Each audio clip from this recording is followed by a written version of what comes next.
Atir biznesiga qiziqadigan aziz ayollarimiz, hozir sizlar bilan biz duxi, ya'ni atir tayyorlashni o'rganamiz.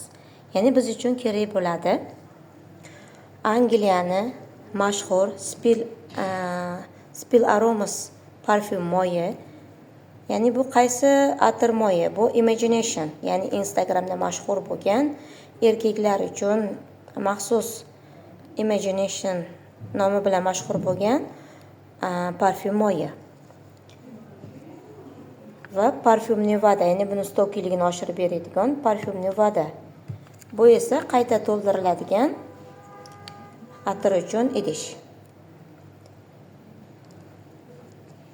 Hozir sizlar bilan biz duxi tayyorlashni o'rganamiz.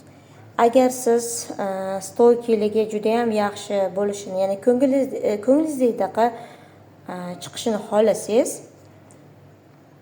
ya'ni 50 ga 50 qo'shishingiz kerak bo'ladi. Ya'ni 30 grammli idishga 30 grammli idishimizga 15 gram parfyum moyi quyiladi.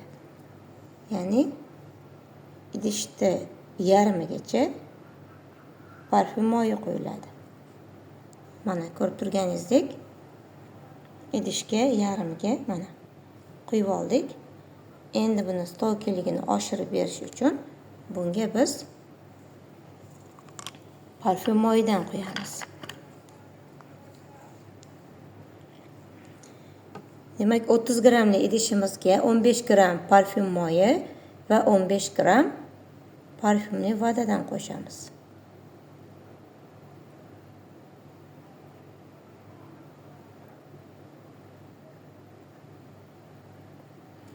Ana qo'shib oldik. Endi bu ishlatgan narsalarimiz bir-biriga aralashib ketmasligi uchun alohida qilib yaxshilab og'zini yopib bir chekkaga yopib qo'yamiz. Ya'ni bu asosan Instagramda mashhur bo'lgan ana shu Imagination, ya'ni maxsus erkaklar uchun Imagination nomi bilan mashhur bo'lgan mana duximiz tayyor bo'ldi.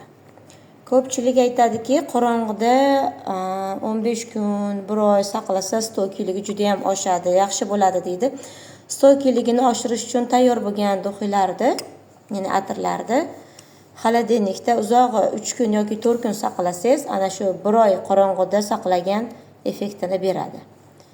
Mana duximiz tayyor. Ko'rib turganingizdek, buni tayyorlash juda ham oson.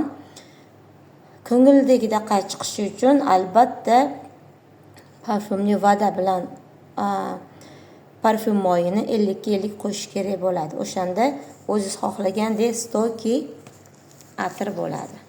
Mana bunisi esa Spill Aromas, ya'ni Angliyaning Spill Aromas kompaniyasini Megamore parfyum moyi.